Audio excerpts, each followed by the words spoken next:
remember blinking back at the monitor, wondering if it was a mistake. Surely someone had sent this to the wrong Kenza, or it was some kind of scheduled system test. I refreshed the inbox twice, then 3 times, but my access was gone.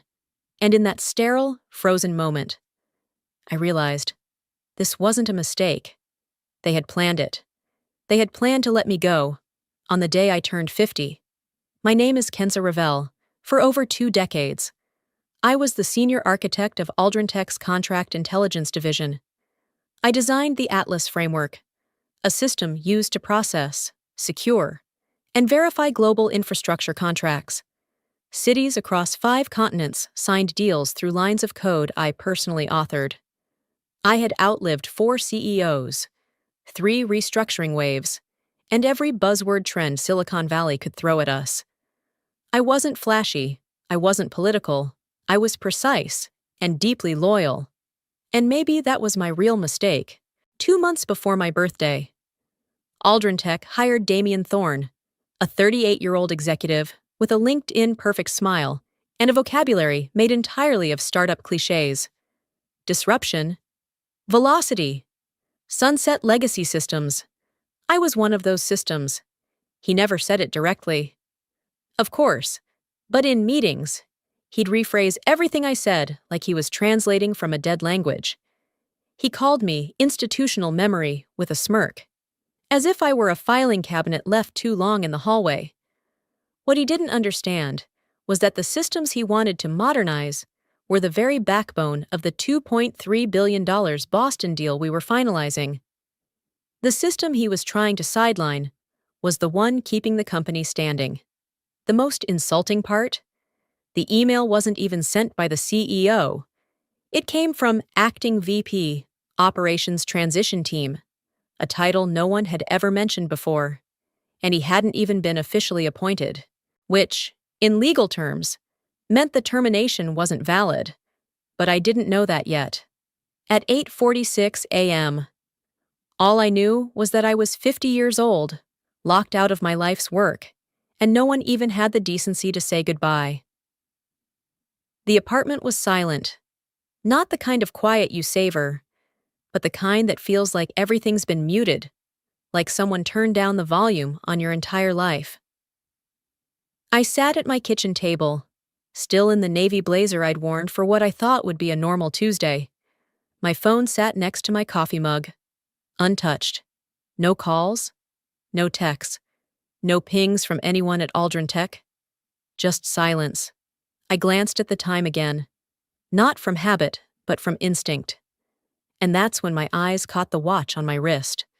A silver-faced Seiko. Slightly scuffed now, with a worn leather band and the faintest engraving on the back. To Mom, you build futures.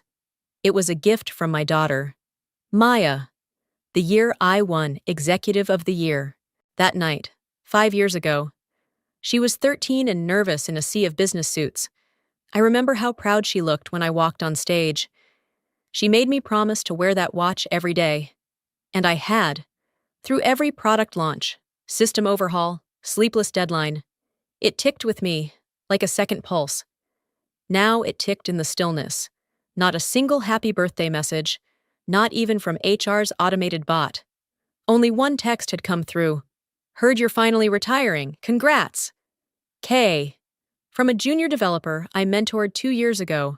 He meant well, I'm sure. But retiring? That's what they called this? They hadn't just erased my access. They'd rewritten the narrative. And the worst part was, they thought no one would notice. I let my hand drift to my old laptop, the one I kept separate from company systems.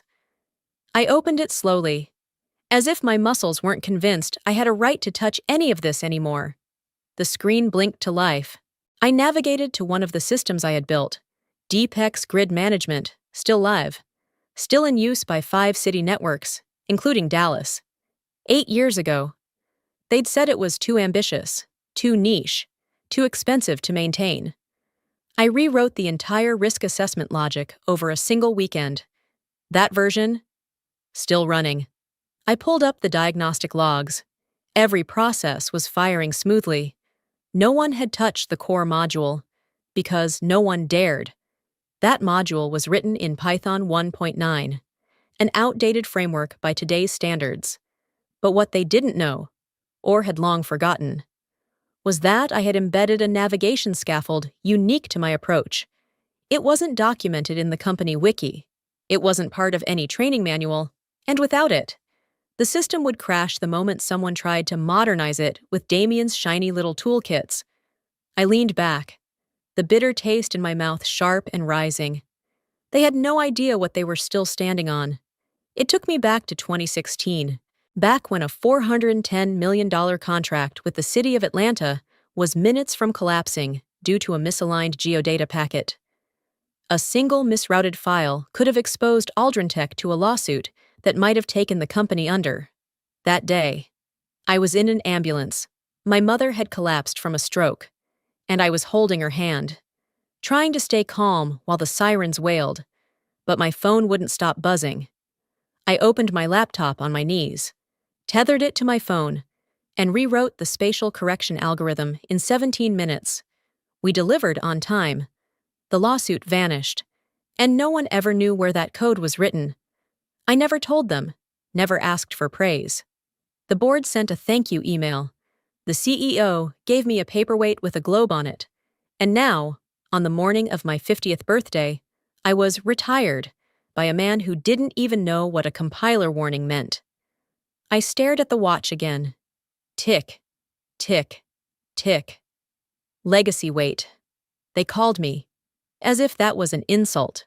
But what they didn't realize was that while they celebrated new dashboards and flashy analytics, the very systems keeping their lights on, their numbers up, their contracts moving, were mine. And unlike them, I never forget what I build. The morning after my birthday firing felt like waking up inside a snow globe, familiar structures still in place, but everything oddly quiet, suspended. I hadn't slept. The email still sat in my inbox like a wound that wouldn't close. Technically, no one had followed up, no final paperwork, no official statement, just silence. So, against the knot in my stomach, I walked into Aldrintech at 9:05 a.m., badge still active, heart steady, fury held in reserve. At 10 o'clock sharp, a meeting was scheduled on the 14th floor. Division Realignment and Efficiency Strategies. The title was vague, but I wasn't naive. I walked in and immediately felt the shift. My usual seat, the one at the front left corner of the oval table, was already occupied. I took a spot farther down, near the edge, where the coffee was lukewarm and no one met my eyes. And then he walked in. Damien Thorne, the new boy in the suit. 38, Harvard MBA, slicker than the floor wax, and entirely too confident for someone who had only been here 3 months. He didn't glance around the room. He didn't greet anyone. He simply slid into the chair at the head of the table, like it had always belonged to him. "Thanks for making time," he began, tapping his tablet with 2 fingers. "This is a new chapter, and I want to talk about velocity, visibility, and value alignment." The alliteration made me want to scream. He launched into a presentation full of charts and jargon. Streamline operations. Sunset inefficiencies. Legacy systems dragging performance. I stared at the screen, half listening, until he pulled up a heat map of system modules. One of them blinked red. "Here's a good example," he said, tapping the node labeled Deepex Grid Management. "It's high cost, hard to scale, and honestly, dated. We're exploring replacements." I didn't flinch. I leaned forward. "That platform processed $712 million in regional contracts last fiscal year." He smiled, but it didn't reach his eyes. "Yes, but that's legacy momentum, not innovation." The room stilled. You could hear the HVAC buzzing overhead. And then came the line. "Honestly," Damien said, flipping to the next slide, "some of the issues we're seeing come down to legacy weight." He didn't look at me when he said it. He didn't need to. But the room did. Heads turned, subtly.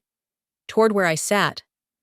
I kept my face blank, my hands still, but inside, something cold cracked open. The meeting dragged another 20 minutes. More slides. More solutions to problems that didn't exist until Damien declared them so. When it finally ended, people filed out in silence. I waited until the room cleared before gathering my notes, though I hadn't written a thing. Back in my office, still mine. Apparently, I closed the blinds and opened my laptop. Not the company-issued one. Mine. The one I used for real work. I navigated to a hidden directory I'd kept for over a decade. Passive records. Years ago, I installed an automated backup audio recorder for internal ethics tracking. It captured all room mics during executive meetings as a protective audit measure. No one else knew it was still active. Today's file was already there. Audio 1001 AM Damien Thorne. I clicked play. Some of the issues we're seeing come down to legacy weight. There it was. Crisp. Clear. No context to save him. I copied the file to a flash drive and labeled it Legacy Weight 101am.mp3. I didn't know yet what I'd do with it. Not today. But something told me this file would matter. Damien thought he was trimming fat. What he didn't realize was that some weight is structural. Some legacy holds the entire building up. After the meeting with Damien, I didn't go home. I couldn't. Not yet. I sat in the parking garage for nearly an hour. The hum of the overhead lights the only sound inside my car. My hands hovered over the keyboard of my personal laptop, resting on the center console. I wasn't checking email. I was checking code. Something in me, the same instinct that had carried me through 21 years of near catastrophes, was whispering that something was wrong. So I listened. I tunneled into Atlas, the contract orchestration platform I had architected from the ground up. I no longer had admin access, not since Damien restructured permissions for clarity, but the sandbox environment was still visible, and I still knew where the bones were buried. Atlas had layers, old foundations beneath sleek dashboards. Most people forgot about them. Damien probably didn't even know they existed. I pulled the latest commit history for the Boston pre-signing flow, the core validation routine for our $2.3 billion deal with the city. My stomach tightened when I saw it. There, 6 days ago, was a patch labeled Efficiency Enhancement, approved by D. Thorne. Author, R. Barnes. Junior developer, 6 months in. Still shadowing. My eyes narrowed. Damien had greenlit a code change by someone barely familiar with the structure. And worse, someone with no institutional memory. I opened the diff view. It was all there in black and green. Lines of code meant to validate contract requirements had been trimmed. The logic was streamlined. Yes, but dangerously so. They had removed a conditional branch used specifically for legacy government client IDs. IDs like 07411BOS, Boston's primary validation gateway. I checked the real-time diagnostics. Sure enough, a validation error was active on client ID 07411BOS. Status: failed timestamp 4:03 p.m. The contract was now frozen in limbo. If it remained unvalidated for 48 hours, Boston had legal grounds to cancel that portion of the project, $270 million lost overnight, and Damien wouldn't even know why. I took a slow breath. There wasn't time to argue or escalate. No time for warnings. I launched my terminal and began crafting a hotfix. Not to the production environment. They'd trace that.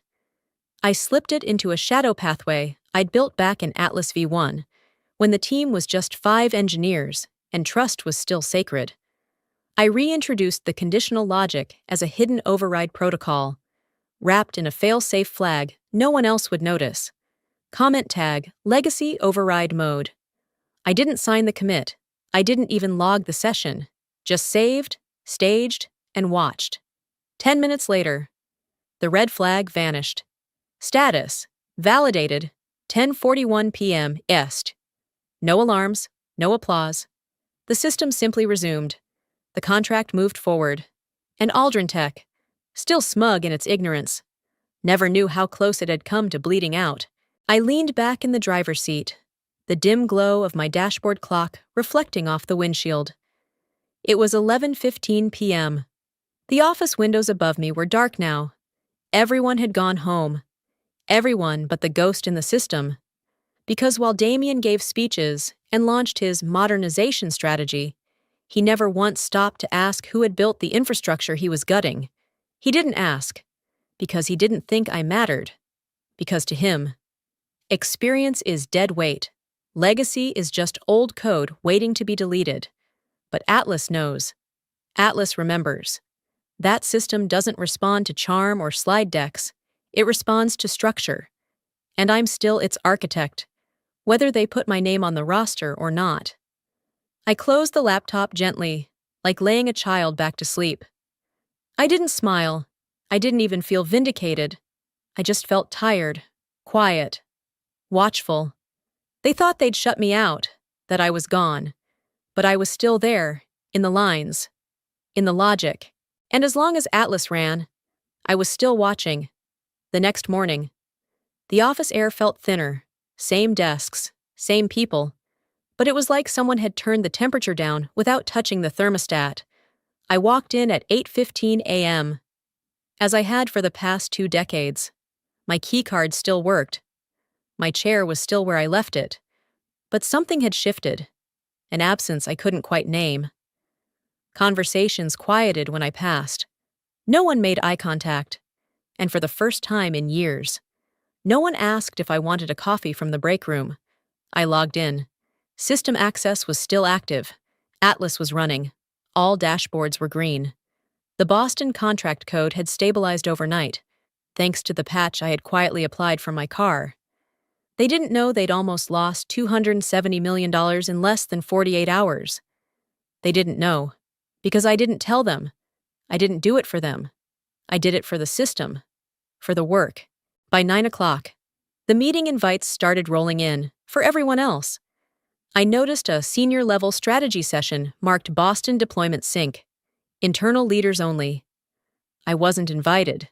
A younger engineer, Ravi, who had once shadowed me for 3 months, was listed as the host. I found him by the printers. He looked startled when he saw me.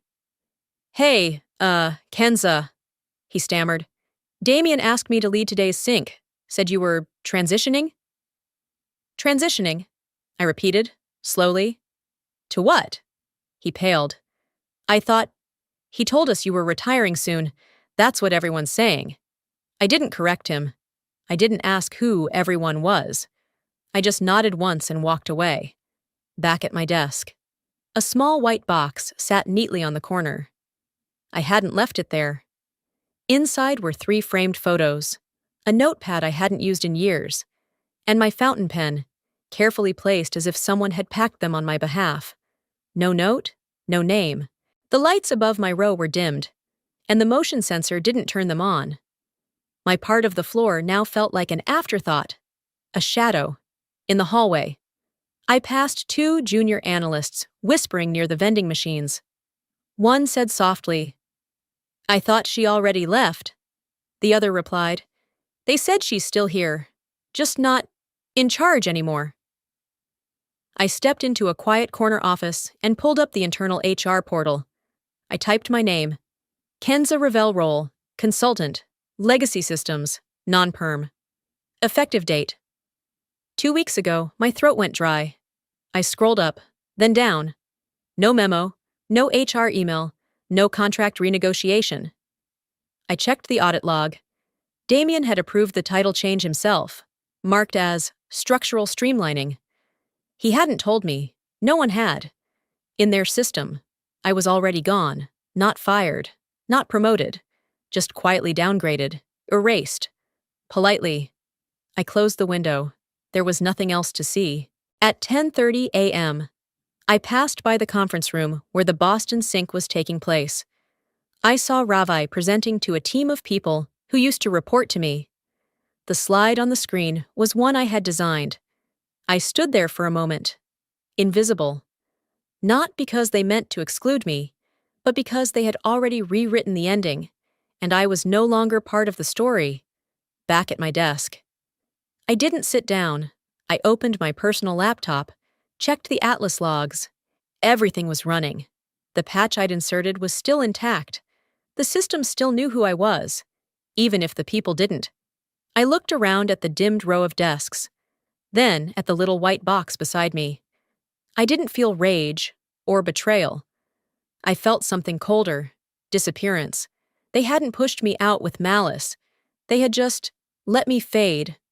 One decision here, one whisper there, until I wasn't needed, until I wasn't seen. But I was still here, still watching, still inside the system. They had removed me quietly, so I would answer them in silence. I opened the original Boston contract file with a kind of reverence. Not the polished dashboard version Damien paraded in meetings, but the real one. The one I had built, line by line, clause by clause. In the quiet hours, no one remembers, but systems never forget. Just yesterday, I stood outside that glass-walled conference room watching Ravi, barely 30, present my material like he'd written it.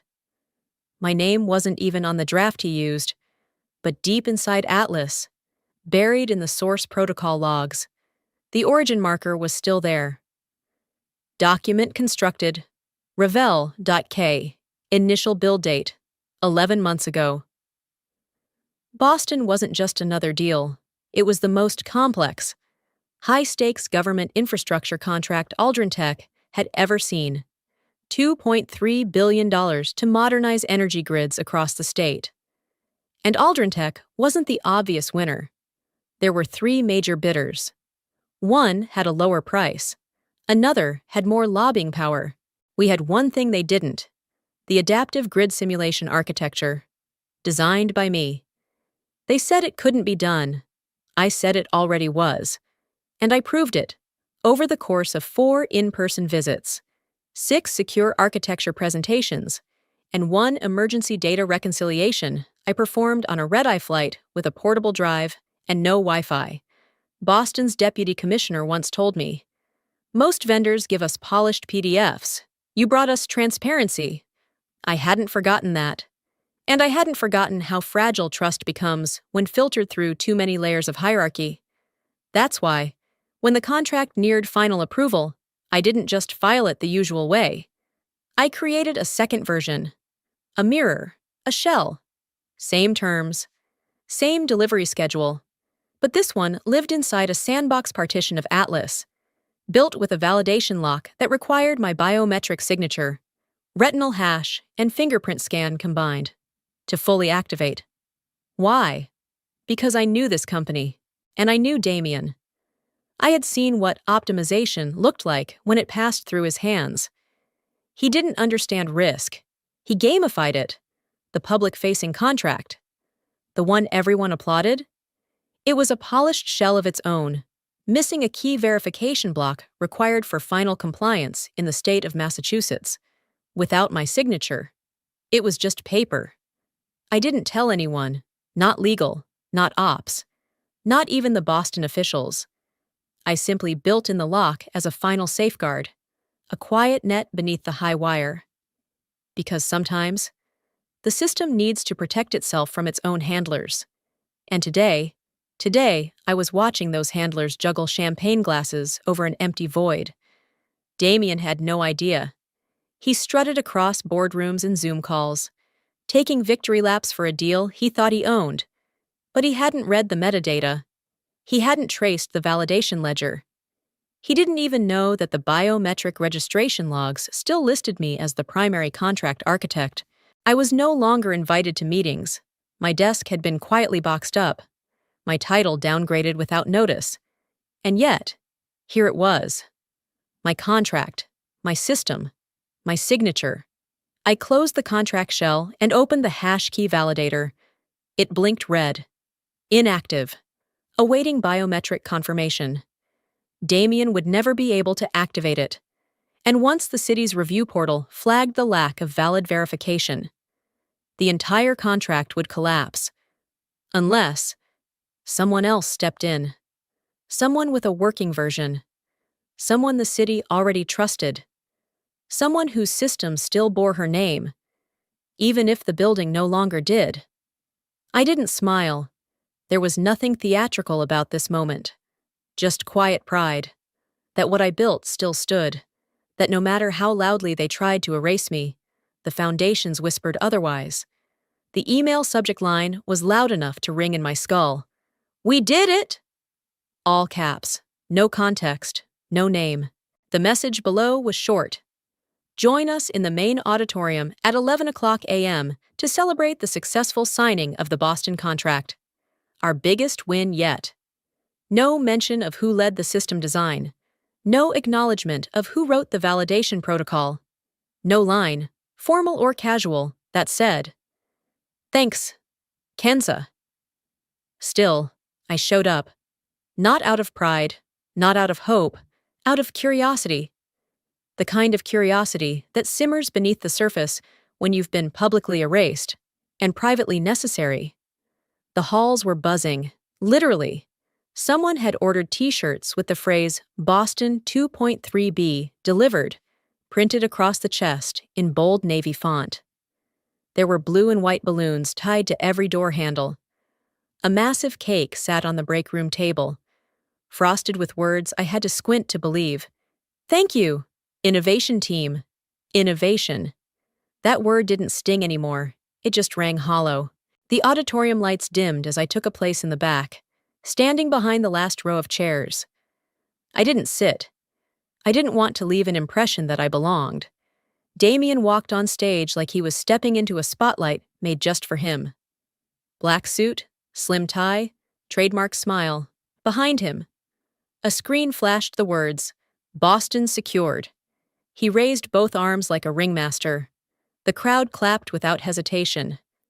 "I want to thank everyone who helped make this deal a reality," he said, voice warm and practiced, "especially the next-gen minds that showed what Aldrin Tech's future truly looks like." He listed them by name. Ravi, Barnes, Megan, everyone he'd elevated in the last 2 months. My name? Not once. Not in passing. Not as a footnote. But that wasn't the betrayal that hurt the most. It was what I saw on my screen while he spoke. On my tablet, tucked into my coat like a private window to the truth, I watched the contract status update from the City of Boston's secure portal. One line, blinking red. Status: validation pending awaiting biometric confirmation. Architect: K. Ravel. They hadn't signed anything, not legally, not technically, not officially. A few minutes before the celebration began, I had received a forwarded email from a quiet friend in Boston's legal department. She didn't write much, just a subject line. "Still pending." Inside was the thread. "We're still awaiting final activation from your original architect. Until then, the contract is not legally binding."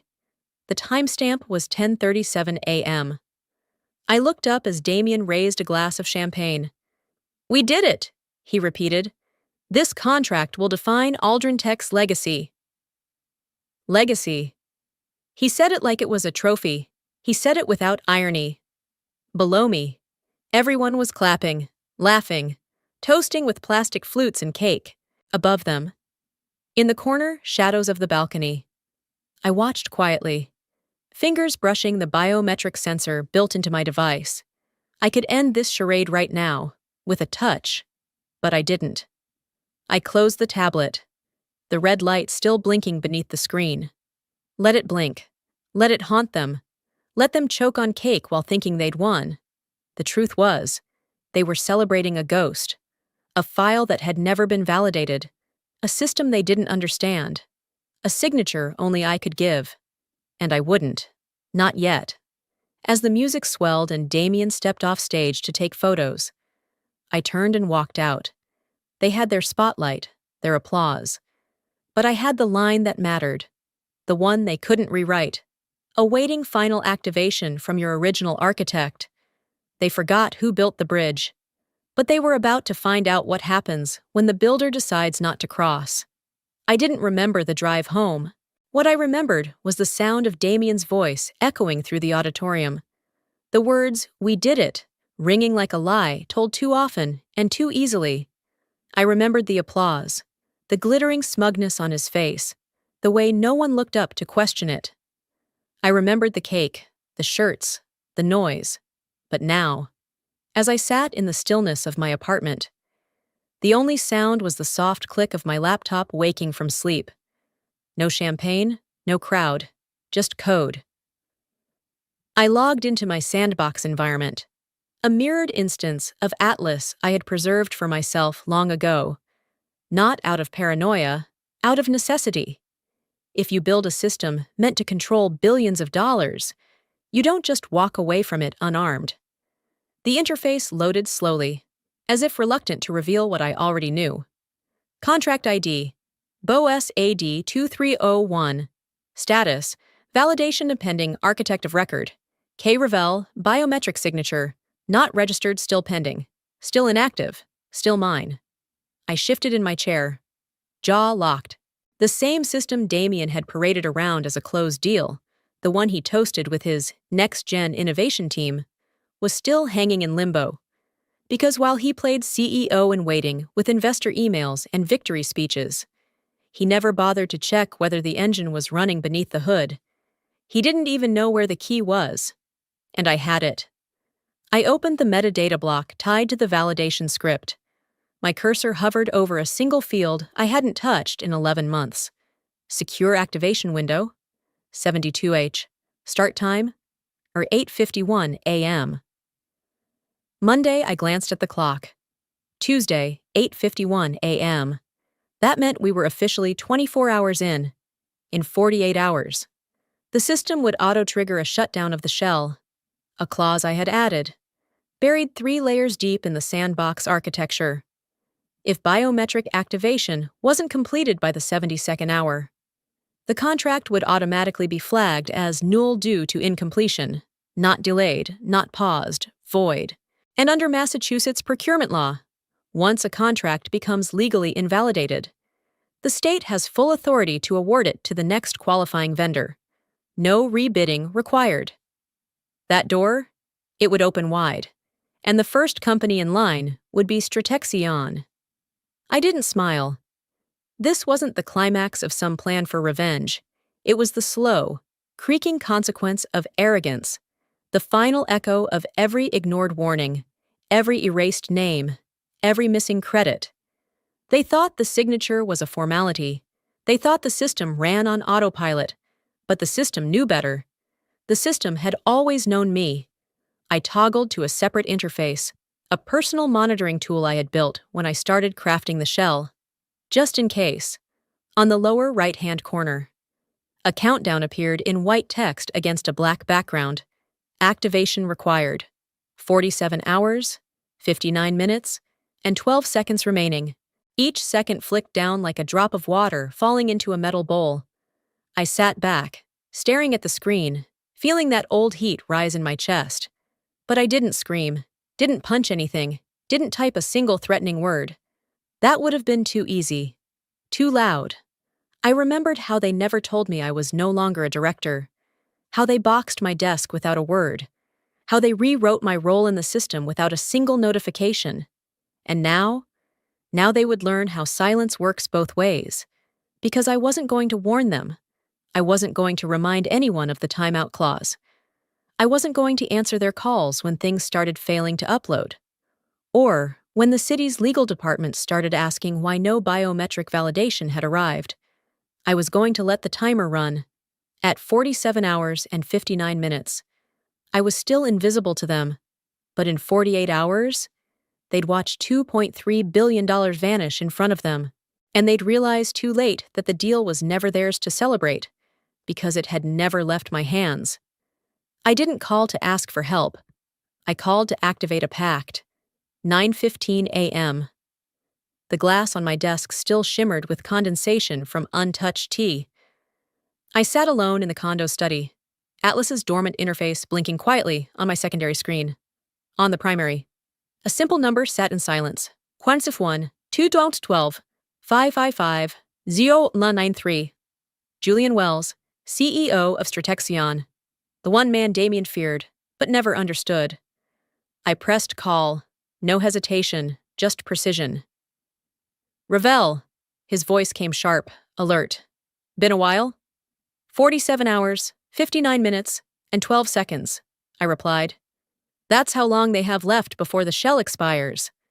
A pause, then a breath that was almost laughter. So, it's happening. Yes, I said, and I'm ready to move it. Julian wasn't just a rival. 20 years ago, when we were both nothing more than graduate researchers at Greybridge Labs, we built the skeletal code for what would become Atlas. Back then, he chose anonymity. I chose endurance. We shook hands on one thing before he left for New York. We never let justice sleep. The world forgot that handshake. We didn't. I forwarded the encrypted shell key to his inbox. As it transmitted, my pulse remained steady. No anger, no doubt. Just a cold, methodical control, what they once called a flaw in my leadership style.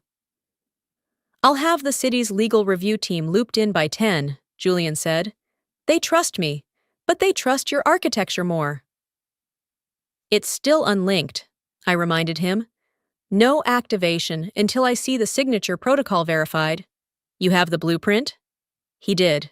I built it to be recognized only by 2 biometric identifiers. My left index fingerprint and the subdermal token embedded in my collarbone. Issued under federal contractor classification 7 years ago. It had never been logged in Aldrintech's public documentation. That was the point. Julian, I added, this isn't just a transfer. It's a reset. You take it, but you do it right, with integrity. I wouldn't touch it otherwise, he said. Damien's press release just hit the wire. By the way, he's calling it the first $1 trillion decade move. I let silence answer that, because I'd already sent the legal block notice to Boston's procurement team. They would receive confirmation within the hour that the original architect, me, had withdrawn approval due to breach of equity protections. Technically, they hadn't breached it, but removing me at 8:46 a.m. without full board review, that alone left enough room for my withdrawal clause to stand. Julian understood it better than anyone. This will burn, he warned. Quieter now. Publicly. I'm counting on it, I said. I leaned back as the call ended, staring at the old photo still framed on the bookshelf. My daughter, age 12, wearing my badge lanyard and laughing in the mirror. That day, she told me, they won't see your name until you walk away. Now I was walking, but I wasn't walking empty-handed. By 10:06 a.m., Julian's legal counsel submitted the activation petition to Boston. Unlike Aldrintech, Stratexion had done its internal homework. Within 10 minutes, the city's digital ledger updated the engagement record, contract now BTS X94, as transferred awaiting final biometric approval. Mine. I looked at the approval window ticking down. 46 hours, 22 minutes, and counting. I didn't flinch. I didn't cry. I clicked Enable Final Linkage. And in that moment, I rewrote their future, with nothing but my fingertip. 9:23 a.m. I was already on the road when the first alert came through. Aldrintech's internal Slack was buzzing like a hornet's nest. A leak had hit the wire. Boston's city contract was under review. I pulled over, heart steady, eyes scanning for the next ripple. I'd expected this. In the glass tower I'd once called mine, Damien Thorne stormed out of the executive suite. He'd called an emergency all hands with the legal and compliance teams, shouting across the hallway that someone had tampered with the final submission. They all turned to him, confused. You clicked submit. Damien, we saw you, someone whispered. By 9:31 a.m., Aldrin's CFO, Letitia Vaughn, had called PR and ordered a full stop on the press release. I heard she even unplugged the teleprompter from the podium. Cameras had already been set, flags in place. But the launch wasn't happening. The stock, our stock, dipped 5 points in under 6 minutes. I watched it like I'd once watched my daughter's fever drop. Slowly, decisively, after a long night. There was something surgical about it. Precise. Irreversible. What Damien didn't know, what he couldn't have known, was that the file he submitted wasn't the final build. It wasn't even legally binding. It was the test version. A mirror file. One that lacked the biometric seal and the encryption hash only I could generate. I'd left it in the shared folder on purpose. The version labeled Final Contract V3 Test. He never asked. He never verified. By 9:42 a.m., Stratexion's legal division filed a formal request with Boston's municipal office to reopen the bidding window. They submitted the full verification trail, my signature, the activation timestamp, the clause lock parameters only I could authorize. Every piece was timestamped, clean, and aligned with protocol. Back at Aldrin Tech, the panic spread like fire. Damien tried to recall the contract, but was locked out of the audit trail. He demanded the tech team verify the hash, only to be told the version had never passed biometric validation. The submission was void, irrecoverable. I imagined his voice breaking in that moment. Not because he understood the system, but because he finally understood that I had been the system. He called a private meeting in the top-floor boardroom. They call it the panic room now. Full glass walls, once meant for client demos and closing handshakes. But that day, the transparency turned on him. From the sidewalk, reporters could see the pacing, the yelling, the head-in-hands spiral as executives crowded the room with nowhere to hide. And I drove past slowly. I didn't stop. I didn't smile. But I saw him, palms on the glass, mouthing something I didn't need to hear to understand. The same man who'd once smirked and called me legacy weight, now staring at the collapse he'd triggered with a single unchecked click. He had lost it all, and still didn't know how. I'd warned them, for months, through detailed memos, risk assessments, late-night reviews. But they were too eager to move on from the woman who built the system, too eager to own what they had never created, too eager to erase. By 9:51 a.m., I reached the underground garage of Stratexion. A security guard met me at the entrance with a badge already printed. It bore my name, my photo, my title, Chief Executive Officer. I held the card in my hand for a moment, watching the silver reflect the morning sun. It wasn't revenge, not really. It was validation, for the first time in 21 years. I didn't feel like a ghost in someone else's building. They had fired me for turning 50. But I was still the architect of every system they ran. And Damien? He had submitted a ghost and built his empire on sand. The first email came in at 8:31 a.m. Subject: Appointment confirmation, Chief Executive Officer, Stratection. I didn't move, just stared at the subject line, the way someone might look at a letter from the past they never thought would resurface. I clicked it open. Julian's tone was formal, but the last line undid me. This title was always yours. Welcome home. No press conference, no balloons, no eyes on me. Just the soft hum of the new office I hadn't even set up yet. I folded the letter and slipped it into the inside pocket of my blazer. My name was back. But more than that, my authorship had never left. By 9:05 a.m., the city of Boston issued its new press release. Aldrin Tech's contractual submission has been declared invalid. In accordance with regulatory protocols, the project will be awarded to Stratexion Corporation, effective immediately. That sentence might have devastated someone else. For me, it just confirmed what I already knew. Truth eventually resurfaces, and this time, it carried my digital fingerprint on every line of code. I downloaded the official documentation package from the city's site. Every document, every clause, every contract page bore one line near the footer. Contract originator, Kenza Ravel. And beneath that, Embedded via watermark. Verified under U.S. Biometric IP Act. Do not alter. That was no accident. Sometime around 9:32 a.m., a junior staffer from Aldrin Tech leaked a 37-second internal meeting clip. I got it forwarded anonymously from a former colleague. I watched it without headphones. The volume didn't matter. Damien's rage needed no audio boost. He slammed his palm on the table, shouting, "Why the hell is her name on the contract? Why is it tied to her?" Someone off-frame mumbled about signature locks and legal shells. Damien's face twisted, not in anger this time, but confusion, as if all this time. He truly believed I was just a name in the past, a file to be archived, a legacy weight. But I had built the weight into the system itself. I closed the video. No smirk. No tears. Just quiet. As if the system had balanced itself. My phone buzzed at 10 o'clock a.m.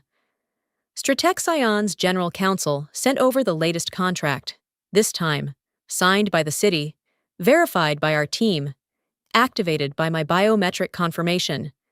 Not a single field was missing, and on every page, my name. But this time, not buried in paragraph 9, not hidden in metadata. No, bold, header, licensed by Kenza Ravel, contract originator. That watermark? Immutable, uneditable. It would stay there forever. I walked to the window, below. The city pulsed with traffic, unaware of the shift that had just taken place. On the lobby TV screen downstairs, a news anchor announced, Boston's $2.3 billion project shifts to new tech leader. My name wasn't spoken aloud, but in the article crawl beneath, I caught it. Built on the legacy architecture of its original designer, K.R. I didn't need anything more. As I turned back to the room, my new assistant knocked gently. "Ms. Ravel, the strategy team's waiting in the West Conference Room. Shall I walk you in?" I nodded, then paused. I wasn't just walking into a room anymore. I was walking into my name, for years. I thought silence was the absence of noise. But this silence, this quiet after the storm, felt full.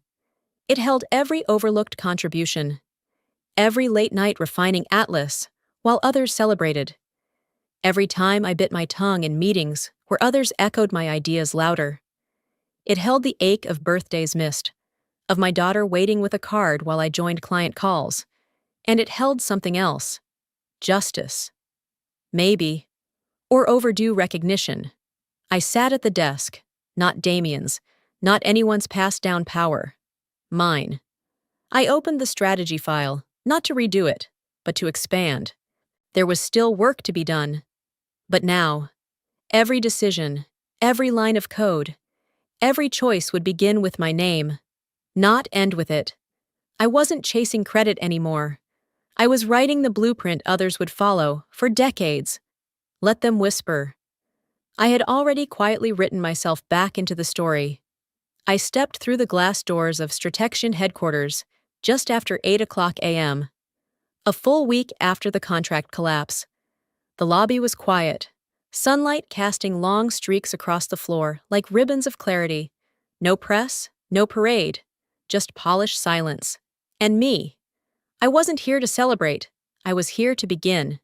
The elevator opened on the executive floor with a muted chime. When I stepped out, it wasn't the corner office that pulled my breath. It was the stillness, the knowledge that every decision going forward bore my name. Inside, the space was bare, minimal. One long desk, one laptop, one view of the skyline. No family photos, no corporate plaques. Just one thing in the small leather case I carried under my arm.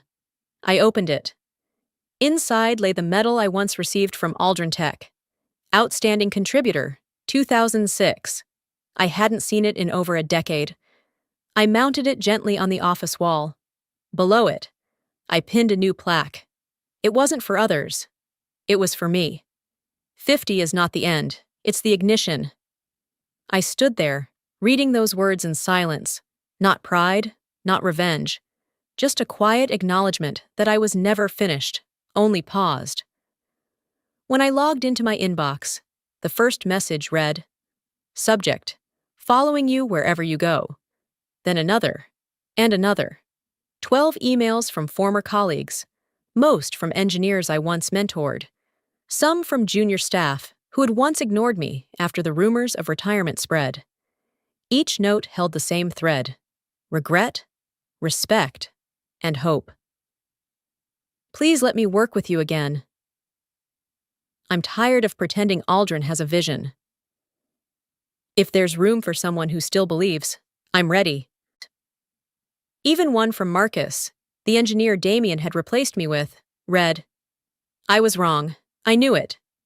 The day they changed your title without telling you.